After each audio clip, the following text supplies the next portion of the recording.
are yet too many, bring them down into the water, and I will try them for thee there.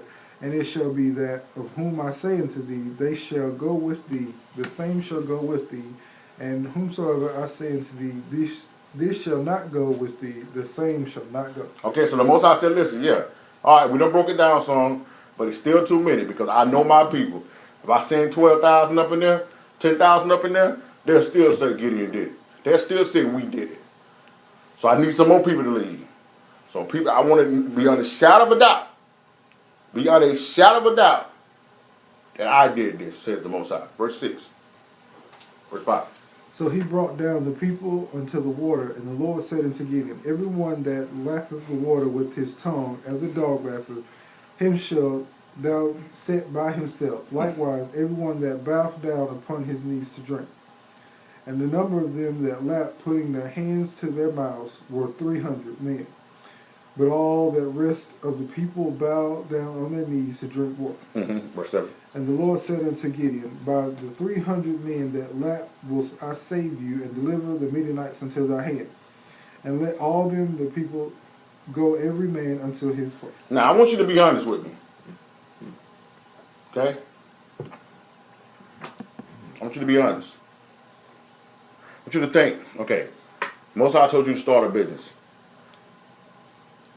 And in the first 6 months of planning for the business, you had 10 investors, you had 7 ride-or-die people to work with you, and you had 4 people that was going to be in a position to be leadership position. And then another 4 months went by, and you only had 2 investors, 2 of the people who are going to do the work, the leg work, and only 1 of the people standing with you to be in a leadership position. How confident will you be that this business is going to be successful? I want you to imagine Gideon now, because what we do a lot of times, we trivialize these stories. So like they didn't happen. Like it's a fairy tale. Like this ain't no Snow White here, okay? This ain't no Disney movie here. This really went down. Gideon was a real man. And he went into battle with 32,000 people, and the Most High said, nah, bro, cancel that. Send some of them home. Then he went with 12,000. Nah. Dead. 300. How many of you would have went into a battle with 300 men? Trusting the Most High going to get it done. Seeing the victory in your loss. There's some things in life that's going to happen, and we're going to be in a situation where we're not going to understand it. But just because you don't understand it, that doesn't mean that it's not the Most High plan. And I'm going to tell you from experience, many times, the most difficult it is, the more likely it's something that you need to be doing. Let's go forward. Verse 8. So the people took victuals in their hand and their trumpets, and he sent all the rest of Israel, every man unto his tent, and retained those 300 men. And the host of Midian was beneath him in the valley. Okay, so the whole time, Midianites and the Amalekites, they right there. And their army is still strong. The Most High ain't sending none of them home. Okay? So your enemy is still there. The battle is still there. The obstacle is still there. But the Most High is steady removing people from your life. Verse 9. And it came to pass the same night that the Lord said unto him, arise, get thee down unto the host, for I have delivered it into thine hand. Now look at that. You see how the way the Most High talks? Most High said he's already delivered. They ain't even fought the battle yet. And the Most High has already delivered them into your hand. This is why it says in Mark 11:22, have the faith of God. Because whatever he tells you, you need to already see it in the future tense. See, the problem that we mess up is we're not feeling well, and we start to say, I'm just trying to feel better. And you know, saying, yeah, the Most High already healed me. In the midst of the sickness, in the midst of the test, in the midst of the hospitalization, in the midst of the bedridden, you say, yeah, the Most High have already healed me. You need to talk future tense, because that's the way the Most High talks. They haven't even went to the battle yet. What did he say again? And it came to pass the same night that the Lord said unto him, Arise, get thee down unto the host, for I have delivered it unto thy hand. Delivered. Not will, not hope to, delivered. Seeing the victory in your loss. Verse 10. But if thou fear to go down, go thou with Pharaoh thy servant Okay, down to the host. Okay, so he's saying, listen, okay. I know I'm asking a lot from you.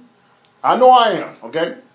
And we're not going to sit up here and make it seem like Gideon was standing there all tall and bold. Like, yeah. He had 32,000 men. Now he got 300. And there's about 50, 60,000 Midianites and Amalekites down there waiting on him. He's about to go in there with 300 people. You got a whole community that's full of sick people, gang-infested, addicts, all kind of stuff. And the Most High said, okay, yeah, that's why I wanted you to go start your ministry. No choir, no deacons, no sound system. Go get it done. How many of you going? Verse 11. And thou shalt hear what they say, and afterwards shall thy hands be strengthened to go down unto the host. Then went he down with Pharaoh his servant unto outside of the armed men that were in the host. Verse 12. And the Midianites and the Amalekites and all the children of the east lay along in the valley like grasshoppers for multitude, and their camels were without number, and as the sand by the seaside for multitude. So the whole time while the Most High is taking people away from him, the whole time that army is out there just growing. More people are still coming. Coming. And I'm some of you saying like, man, I'm trying to fight this one. I turn around and some over here. I'm trying to get this settled and this over here. Seeing the victory in your loss. Verse 13. And when Gideon was come, behold, there was a man that told a dream unto his fellow and said, Behold, I dreamed a dream, and lo, a cake of barley bread tumbled into the host of Midian, and came into a tent, and smote it that it fell, and overturned it that the tent lay along. And his fellow answered and said, This is nothing else save the sword of Gideon, the son of Joash, a man of Israel, for his hand has God delivered Midian and all of the hosts. See right there. The Most High will always do exactly what you need to give you that extra boost to go forward. Not only is he speaking directly to Gideon, telling him what to do, but then he gives another guy somewhere else a dream, and another man the interpretation of the dream to boost Gideon's confidence. They didn't know Gideon was standing there. And sometimes somebody's going to come up to you, and they're going to say a word of encouragement. They're going to come up to you and put some money in your hand. They're going to say a prayer for you, and you're going to feel the benefits. You're going to feel the spirit, and you're going to say, the Most High is with me. And that's all Gideon needed. Now look what he said in verse 15. And it was so when Gideon heard the telling of the dream and the interpretation thereof, that he worshipped and returned into the host of Israel, and said, Arise, for the Lord has delivered into your hands the host of Midian. Notice now, he's saying delivered. Seeing the victory in your loss. Okay? So, we talked about Abraham first. How he went through the situation. We had to get away from his family. He had to get away from his loved ones. He had to get away from his father's house to put himself in a position to be blessed. But in the same way with Gideon. Gideon was fighting a battle for the nation. And the Most High required him to get people away from him in order to make sure that things went the way that God wanted it to go, and that he, and only he, would get the glory. Today's lesson, seeing the victory in your loss. Let's go to Psalms 19. Now, we talked about separation from family, separation from friends. We talked about losing different support teams and resources that we thought we had at our disposal. Now we're about to talk about the elephant in the room, and that is the law of the Most High. I know many of you are involved in churches. You probably hear every Sunday about how that we ain't under the law. That we ain't got to keep the law no more. And I always laugh at that because at the same time they're saying that we're not under the law, they're passing that plate to take the tithes, which is under the law. And they'll read scriptures from the Old Testament to justify taking up the tithe. But when somebody talks about the things that we have to give up and the things that we have to follow, the first thing they'll say is, oh man, we ain't under the law. So why are you taking up tithes? Why are you reading Malachi 3 to justify that? Because those tithes were not to Melchizedek. Christ, those tithes was in the order of Aaron, under the law. And it's not in the Ten Commandments. So you chose to keep that part of the law. Why are you not keeping the rest? So if anybody has a misunderstanding about the law, we're just going to give you this one precept, Matthew 5, verse 17 through 20. You can read that in your own time. But today we're talking about seeing the victory in your loss. Because there's a lot of things in your life, if you want to walk with the true Most High, if you want to walk in the way the Most High told us to do in this Bible. Now, Christianity, I don't know anything about that. I don't know what that is. Nobody in the Bible was practicing Christianity. Okay? They didn't start doing Christianity until 325 of the Council of Nicaea. Paul was not a Christian. He wasn't practicing no Christianity. They called them Christians according to Acts 11 in Antioch. But when he said who he was, he said, I'm an Israelite from the tribe of Benjamin, according to Romans 11, verse 1. Okay, so that's what Paul said. He never said, I was a Christian practicing Christianity. And he definitely never said that he was Jewish practicing Judaism. He definitely didn't say that. Okay?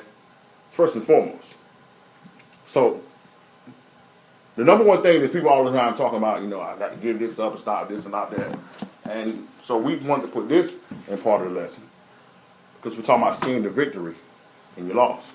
We're going to show you the benefits, or some of the benefits, from actually keeping the law and what it does for those who follow what the Most High says. Psalms 19. Let's look at verse 7 there. The law of the Lord is perfect, converting the soul. Converting the soul?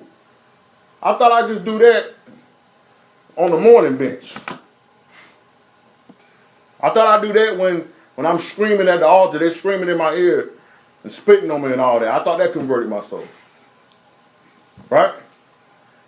Read it for me again. The law of the Lord is perfect, converting the soul. The testimony of the Lord is sure, making wise the simple. Making wise the simple. So that means you could just be some regular guy, not no formal secular education. But if you got this down pat, the Most High said it makes the wise, the simple wise, by knowing what's in this book right here. So not only does it convert your soul, but it makes you wise. Do you want your soul converted? Do you want to be wise? Verse 8.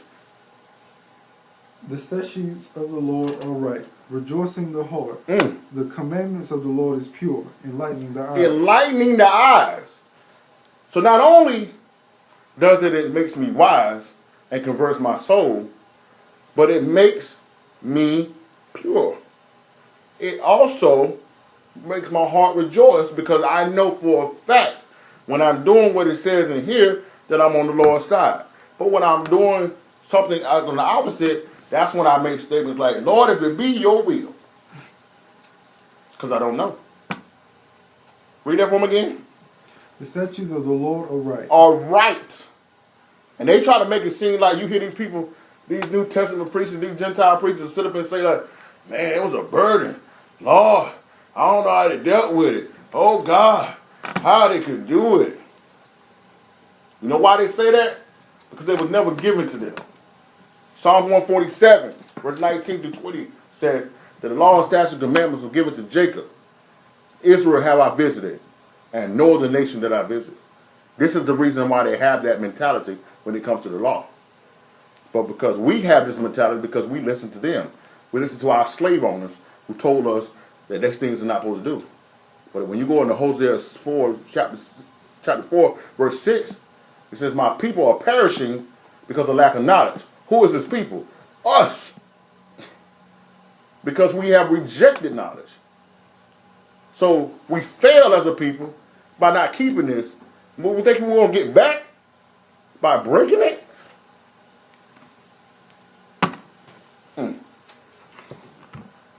Boys. Verse 9. The fear of the Lord is clean, enduring forever. The judgments of the Lord are true and righteous altogether. Altogether. Verse 10. More to be desired are they than gold. Whoa. Now this church with the prosperity message is, get money, get money, get money, get money.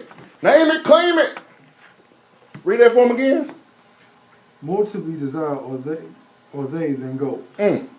Yea, than much fine gold, sweeter also than honey and the honeycomb. Come on, man. Come on. Come on. Come on. You got to understand. It is very serious. What you said? Can you repeat the statement about Jacob when you have time by screen for us? Psalm 147, verse 19 and 20. That's the precept for that. Psalms 147, verses 19 and 20. Read that from again, verse 10. More to be desired are they than gold, yea, than much fine gold, sweeter also than honey and the honeycomb. Verse 11. Moreover, by them is the servant warned. Now he said, moreover, we're saying more importantly, by the laws, your servant is warned. Okay? That means that I could be out here doing something that I ain't got no business doing. But if I'm following the law and I'm seeking the wisdom of the Most High, it's going to warn me. Yo, I need to get away from that. Yo, the Holy Spirit speaking to my ear. Man, I need to let this go. I need to turn my plate down. It's time for me to fast. There's a situation coming. There's a famine coming. There's a financial situation coming. That's what it's going to do. You know why they keep turning, why church folks are suffering just as much as people in the world? Because they're living just like people in the world. They just go to church on Sunday. Verse 12. No. Verse 11. Moreover, by them that it is thy servant warned, and in keeping of them there is a great reward. What? Read it again. And in keeping of them there is great reward. So you means, if I do what he tells me, he's not only going to bless me as a result of being right, but then there's also a reward that comes on top of that. Why wouldn't I want that? Seeing your victory in your loss. Yeah, there's some foods that you're not going to be able to eat. Yeah, there's going to be some places that you can't go. There's some things you can't do. But I'm seeing a lot of things that I'm going to be able to get that I wouldn't be able to get if I didn't do it. I'm taking this. Okay? Verse 13. No, excuse me, verse 12. Who can understand his errors? Cleanse thou me from secret faults. For my secret faults. These things that I didn't even know was wrong. The things that I had no idea that was wrong. But if I get into these laws, I get into these statutes, I get into these commandments, I will find out looking in here, like, man, I should have never been eating that. Man, I should have never been doing that. Man, I should have never been watching it on TV. Man, I should have never been listening to this music. Boy, thank you, Most High, for warning me. Ooh, I repent right now. I'll never go back. But how can you repent for something you don't even know is wrong? The church telling you you can do it. Verse 13. Keep back thy servant also from presumptuous sin. Let them not have dominion over me. Then shall I be upright, and I shall be innocent from the great transgression. From the great transgression. Seeing your victory in your loss. There's going to be some things that we're going to have to give up because of the things we're going to have to do different. But you see all these great benefits that come with keeping the law, statutes, and commandments of the Most High. I don't know about you, but I'd rather have this than that any day. I've done all of that for years, and it didn't do anything for me. I'm taking this right here. Today's lesson.